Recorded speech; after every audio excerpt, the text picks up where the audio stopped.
Joseph, dans l'autre dimension, dans la dimension du Fils, il y a un parallélisme analogique avec la dimension aussi de Jésus.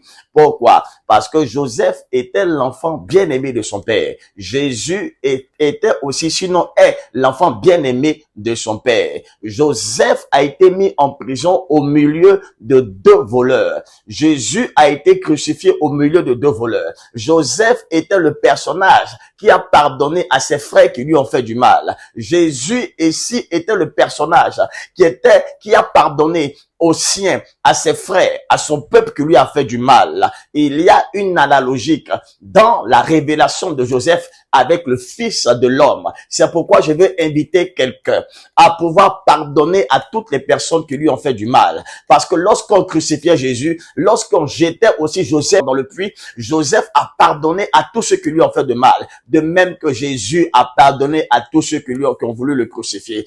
Pour expérimenter la gloire, pour expérimenter la grâce, pour expérimenter la faveur, pour aller loin dans ta destinée prophétique, il faut que tu aies avec toi le pardon. Décharge-toi de tout fardeau qui alourdit ton cœur, qui pèse sur ton cœur. Il faut inhiber tout le mal, toute la haine qui est dans ton cœur, toute la rancœur qui est dans ton cœur, de telle sorte que l'Éternel puisse permettre que tu puisses aussi accomplir ta destinée comme Joseph a pu le faire, comme Jésus a pu le faire. Je te le souhaite dans le nom de Jésus. Décharge ton fardeau qui est lourd et remets-le au Seigneur, de telle sorte que tout ce qui te fait mal dans ton cœur, tu puisses l'éponger par le sang de Jésus, tu puisses essuyer cela et tu puisses décharger ton cœur par le pardon, parce que le pardon est la clé qui va ouvrir une porte glorieuse pour ta destinée. Dieu te bénisse.